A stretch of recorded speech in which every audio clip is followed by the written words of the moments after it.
podcast, The Leadership Forum, a conversation with leaders who serve the public good. My name is Trevor Brown, and I'm privileged to serve as Dean of the John Glenn College of Public Affairs at The Ohio State University, where we aspire to fulfill a very simple phrase that Senator John Glenn used to describe what we do: inspire citizenship and develop leadership. I also have the honor of serving as the host of this conversation series. So welcome to a thoughtful and reflective conversation about leadership. Today, I'm joined by Steve Stivers. Steve has committed himself to a lifetime of leadership and public service. He's an Ohioan, born in the village of Ripley on the southwestern border of the state, and has served the people of Ohio and the country as a career soldier, and now Major General, elected official, and business leader. Earlier this year, Steve was selected to lead the Ohio Chamber of Commerce as president and CEO. Steve is a champion of free enterprise and economic competitiveness. Steve, welcome to our podcast, and congratulations on your role at the Chamber, as well as your continued military service and prior elected service. Well, thanks, Dean. It's great to be on with you, and I'm looking forward to the conversation today. Great. Well, before we get into the detail of your many distinguished careers, and I know it's not done yet, going all the way back to the beginning, perhaps even to the village of Ripley, what called you into a life of public service? Well, I think growing up in a small town, Dean, you all understand that you're in something together and you support each other. And my dad served on village council in Ripley. My mom served on village council. I was an Eagle Scout. And, when you go through the scouting program and become an Eagle Scout, you have to do citizenship in your community, citizenship in the state, and citizenship in the nation merit badges. And I think they helped inspire me to see the difference you could make. I got to know our hometown state senator when I was in high school, Cooper Snyder, and helped him on his campaign. And then I served as a page in his office, and I watched the difference he made for people. And that really continued to inspire me. And, I still remember to this day, in Adams County, there was a family, their kids had to wade through the creek every day to go to school. And they lived on the edge of a township. The township on the side with the road was a more prosperous township. They were willing to pay for a swinging bridge to go across to the family's home, but state law wouldn't let them. And so Senator Snyder passed a law to allow that township to build the swinging bridge so those kids didn't have to wait across a creek every morning to get to the bus. So little things like that. I watched him make a difference in people's lives with big legislation and little legislation. And that inspired me to public service. And 19 years to the day after I started as a page, I actually started as a state senator. So it was a chance to sort of come full circle and make a difference. That was my first entree into legislative service. Obviously, in college, I joined the National Guard because at that time it was during the Cold War, and I felt like I didn't want to sit on the sidelines and force other people to defend our country. And I joined the National Guard because I wasn't interested in being a full-time soldier during peacetime. I wanted to be called up if they needed me, but I wanted to have a civilian career too. So now 36 years later, I'm still in the National Guard and a Major General. And, all that I think goes back to my experience growing up in a small town and my experience in scouting that helped get me on a path of understanding that you can help other people and that we should do a good turn daily. Well, we're going to talk about each of those different phases of your careers, but I just want to put an underline under how important that crucible of childhood can be for setting a trajectory. It's just a pleasure to hear you reminisce about that time. And a story as profound as the swinging bridge one can have such a momentous effect. And I'm sure you think about that on a fairly regular basis. Yep. No, it's absolutely. It's, that's why I also care deeply about so many kids in our state and country that maybe, don't get the kind of childhood and support they need through either their school or education, or might have a single parent, or today a lot of kids are being raised by grandparents through the the drug crisis out there and other things.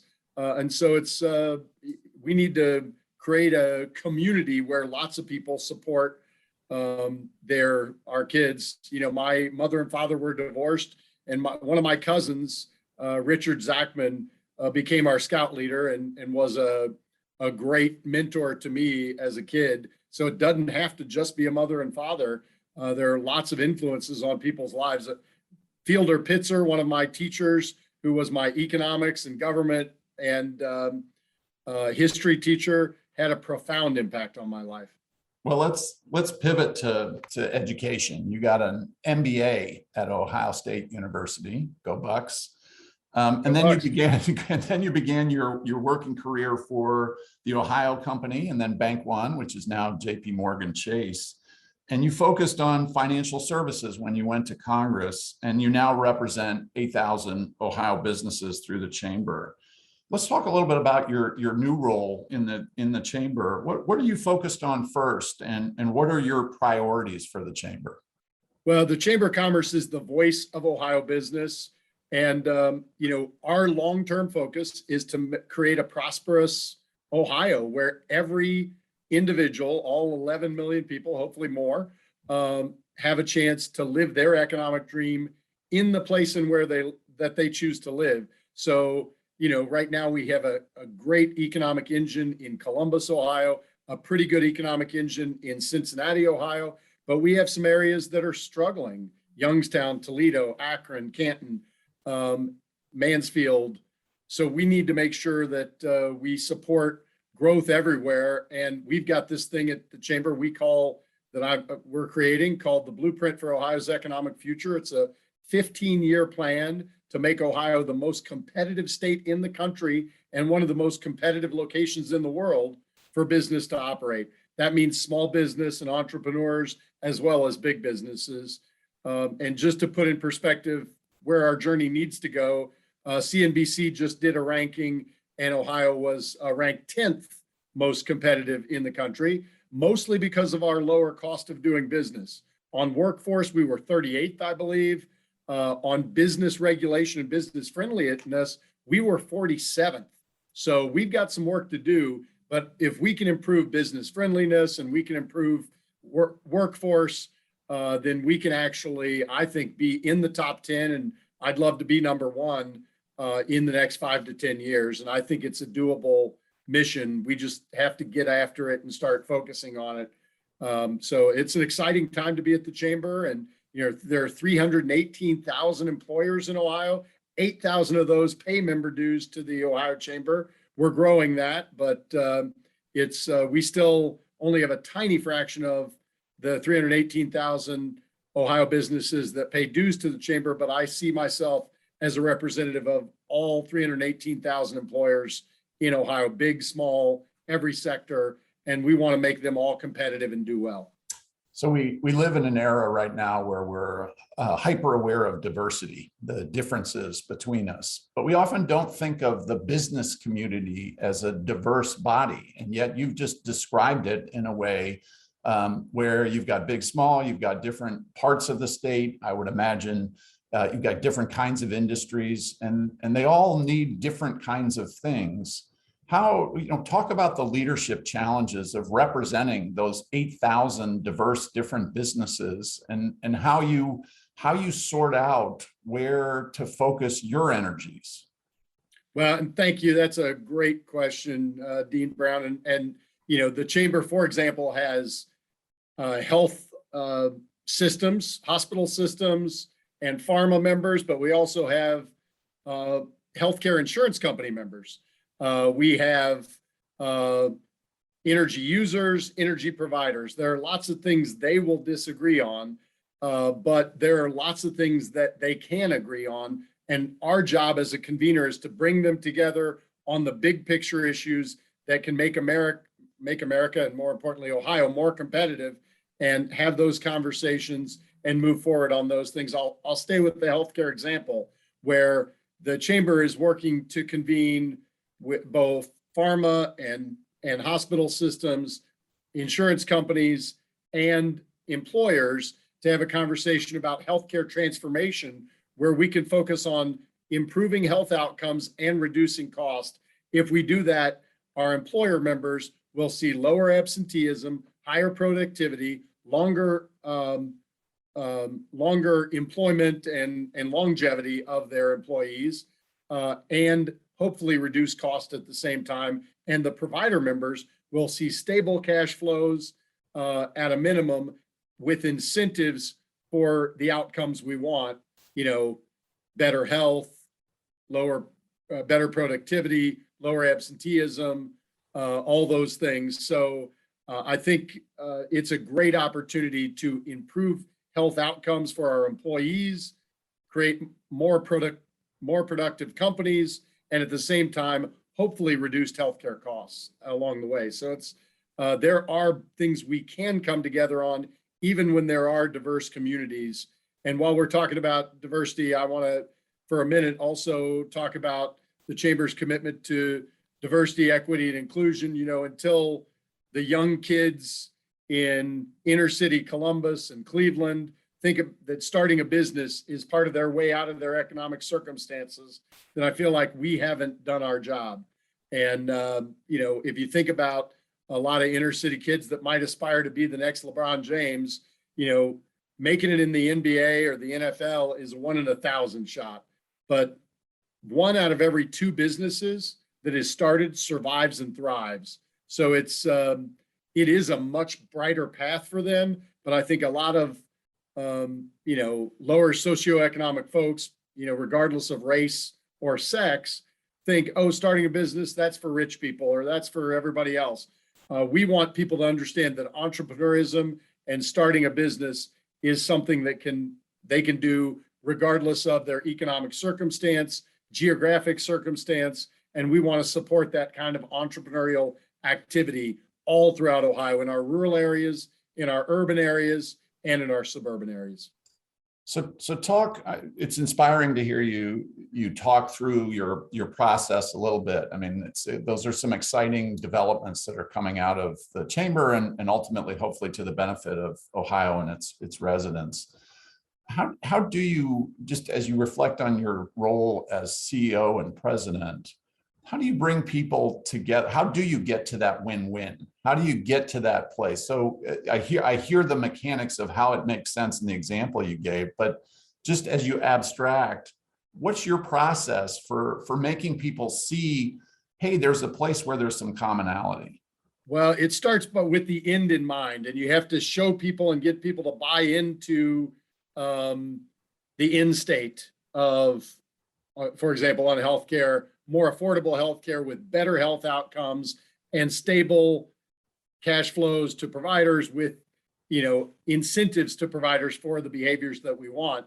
When everybody hears that, they get excited about it because it is a much more collaborative approach that serves the people they all want to serve, their employees, their insured members, their patients. They all want to do the right things to serve those people, but there are obviously different economic incentives depending on who you are. So you have to convince people that there is an end state where you can come together on, and then you got to work toward it. So it's kind of like the legislative process. It can be messy, but you have to sell people on a vision, and then you can get them to come together and get things done.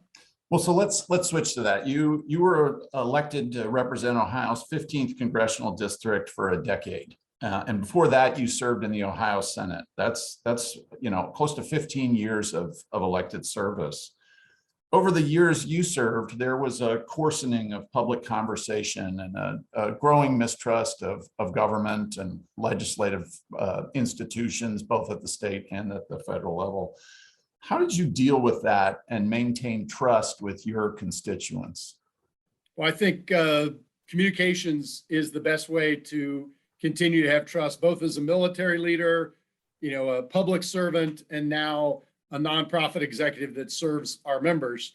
The people that you're serving need to understand, and I believe in servant leadership, need to understand what you're doing and why you're doing it for them. And that does build trust. I like to think, I won my last race for Congress by 27 or 29 points in a race where, the average person of my party would win it by 10 points. So I feel really good that I think I built trust among Republicans, Democrats, and independents. They knew me, they trusted my values, and that I would do what was right for them. And in a republic, it only works if the people that elect somebody trust them to make decisions for them, because that's what a republic is. So I've kind of used that same philosophy in my military, my legislative, and my now nonprofit membership work. It's about communicating to people, helping them understand what you're trying to do and what your values are and where you share values, so that then they trust you to make decisions for them, and keeping them informed along the way of what you are doing so that there's no surprises. I think that's how you build and keep trust in any relationship. Feel free to get in the weeds a little bit here. I've often reflected, here being at a large university and marveling at the ability of presidents and provosts to really build that trust over a large population, right? I mean, so some of them would say, it's that interpersonal you meet somebody, et cetera, but you just can't meet everybody. You can't create that interpersonal bond. And I got to believe the same is true in Congress, in the sense that you've got tens of thousands of people in your district, and then now you're representing 8,000 businesses. You can't meet every one.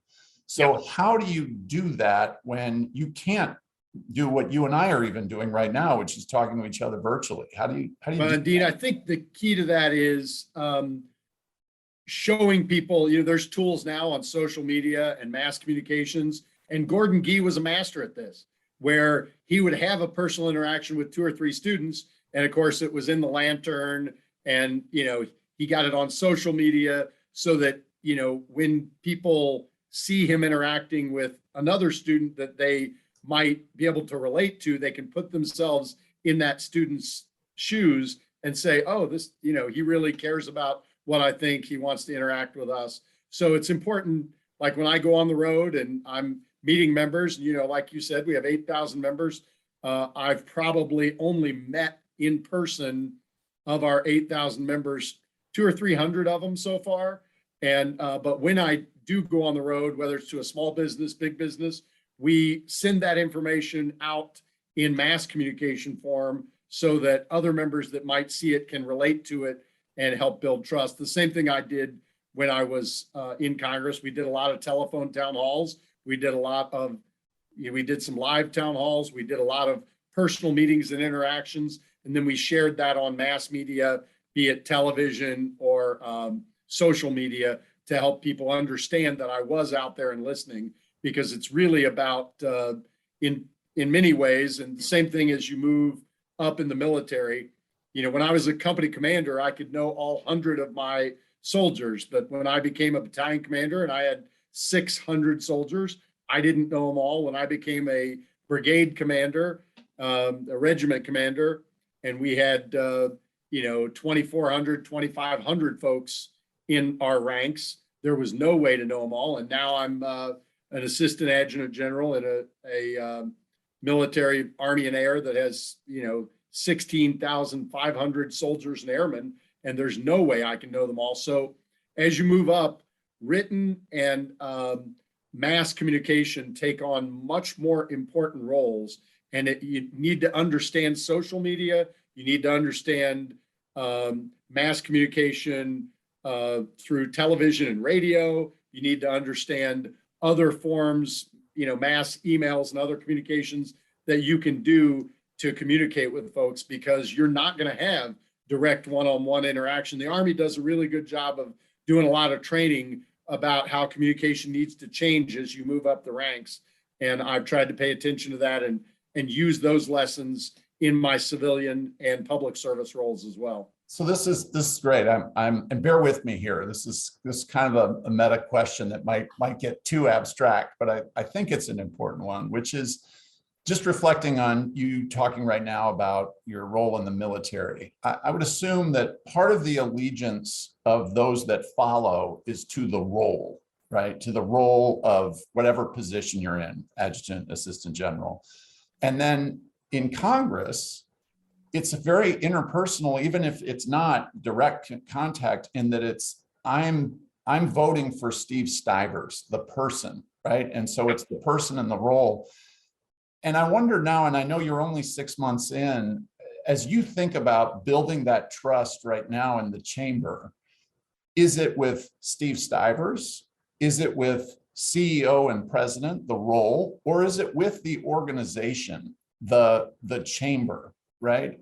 And so I would imagine the communication style and the kinds of messaging might be different across those three different kinds of ways of leading and connecting. They are different across those three roles. And the answer is at the chamber, it's all of the above, because there are some people that are only at the chamber.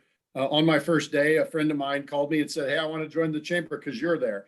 And, I talked to her, and she has a small business, seven folks in her business. And I said, "Well, here's the dues levels. We might suggest like a $2,500 dues level." And she was like, "No, I'm all in. I want to do $5,000 of dues." And she wanted to do that because it was me, and she wanted to support me. There are a lot of people that are coming to do things to support the chamber because of Steve Stivers and the personal friendship that we have. But, and I appreciate that, and I want to leverage that for the organization. But then there's a lot of folks I need to build trust as the CEO and president of the Ohio Chamber, and I'm working on to make sure I do that. And then I also want to transfer as much of that as I can to the Ohio Chamber, because I'm an agent of the chamber, and I want to make sure we actually build the chamber, not just me, because I'm here to serve the members and I need to build the organization. So I need to build trust and communication in all three of those roles, but I also want to make sure that I'm adding real value to the organization that I'm an agent of. So but I'm trying to leverage all three of those is the answer. And, in any organization, you're going to have people that are there because of you. They're going to have people that are there because of your role and what you do. And they're going to have people that are already there because they already buy into the entire organization. But the key thing, if you're a good leader, is to transfer as many of those as you can to the organization, because you're there in a role for the organization and you need to move the benefit to the organization. We all know people who have come in but they've never transferred the trust that people have in them to the organization. And that makes temporary victories, because the minute they leave, all the people that were there for them leave too. So my goal is to build this in a way that people build trust in the organization, and that I can transfer my personal or the trust they have in me in my role ultimately to the organization, because my goal is to build the organization and make it stronger. Thanks. That hearing you say that, I'm glad we paused and dived into that a little bit. That is a really important insight for leaders as they go through the journey of their career. And along those lines, you served now for 30 years in the Ohio National Guard, and you hold the rank of Major General, and you've received the Bronze Star for your leadership throughout your deployment. And I had the pleasure of watching, just as an aside, I had the pleasure of watching you receive that most recent award, and watching your children fix various things on your shoulders and getting you ready to look smart and snappy. It was fun to watch how your family was very much part of that. And I'm sure they've been a constant throughout your roles. But I want you to talk about your role, from your change from serving as a soldier to now being in almost the apex, a general. And tell us about that journey. What's changed in your leadership style as you've shifted those roles? And you can limit this to the military.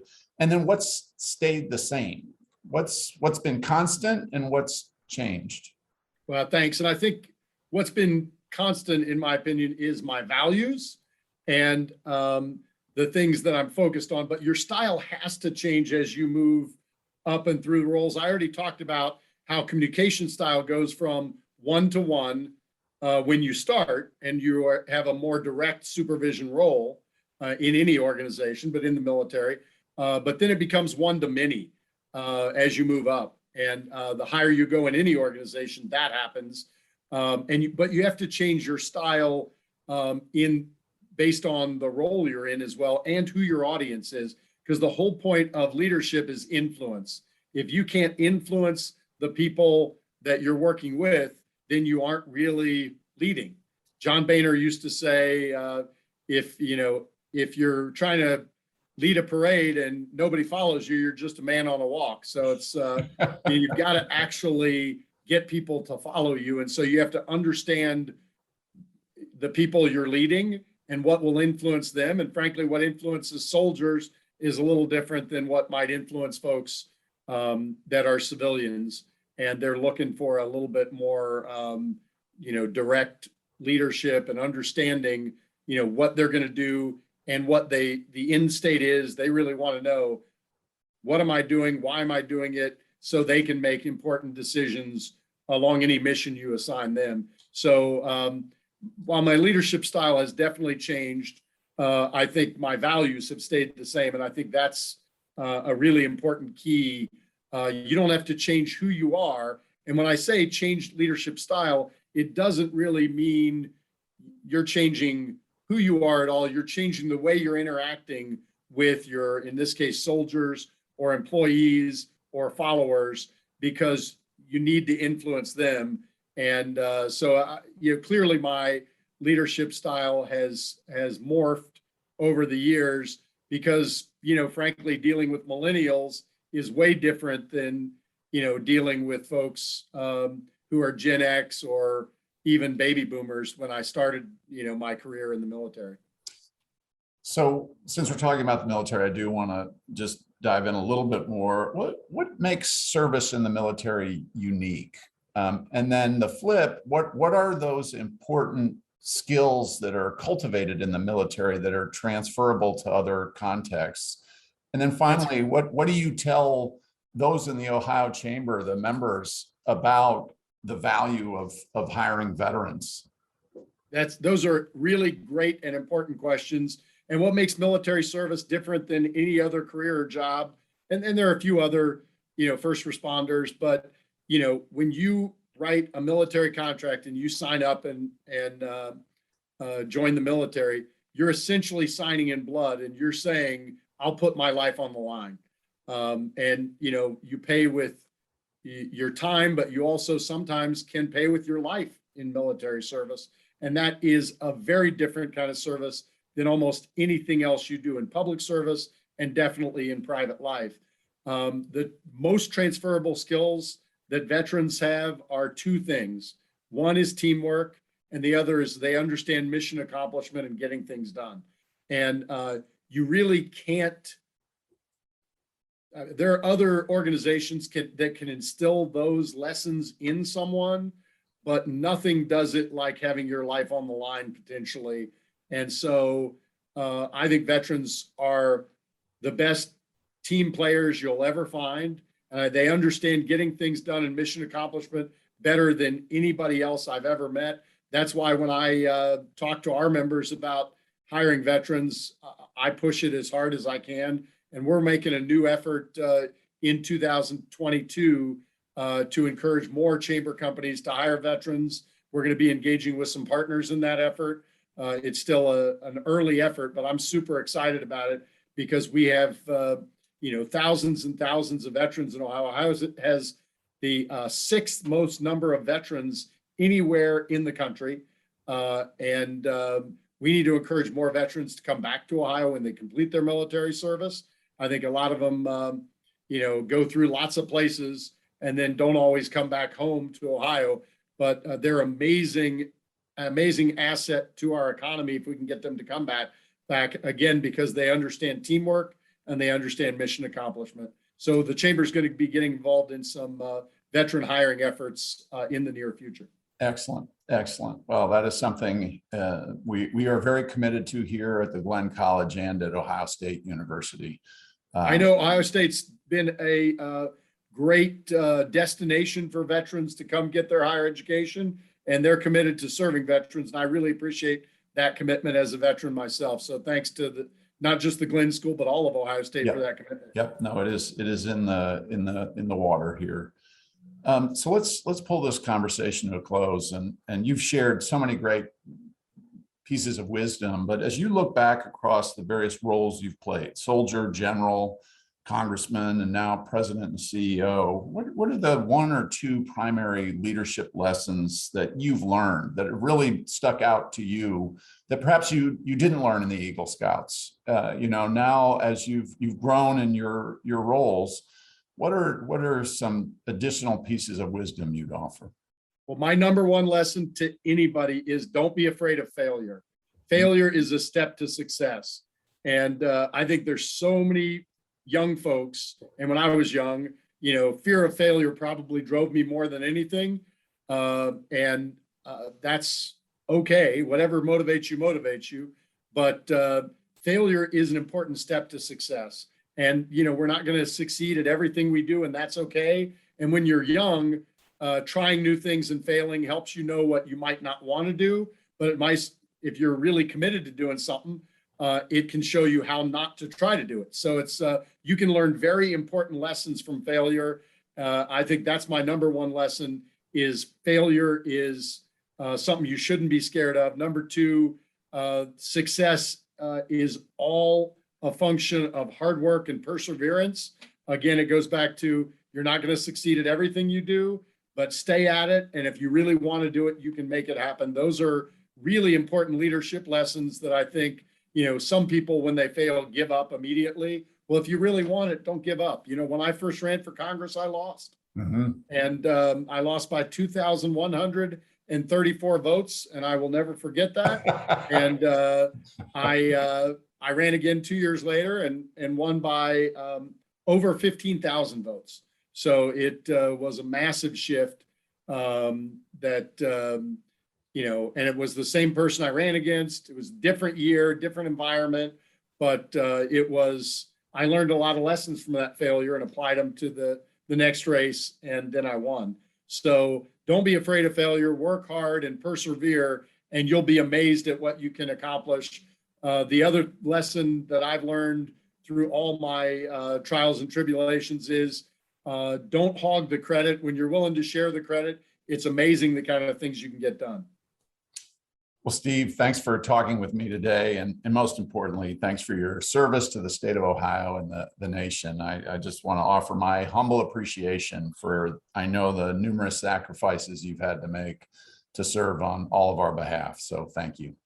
Well, thanks, Dean. And it's been my honor. And as I just said, I think it's really important to note that, when I was a state senator and a congressman and as a general, there's a lot of people that are behind those successes. It's certainly not just me. There are great soldiers and airmen that help me every day in the military. I had amazing staff at the Congress and in the state Senate and now at the chamber. So in the words of Woody Hayes, you win through people. And so always got to remember that too. And when you help your folks that supported you be successful and get to their dreams, it helps you achieve yours.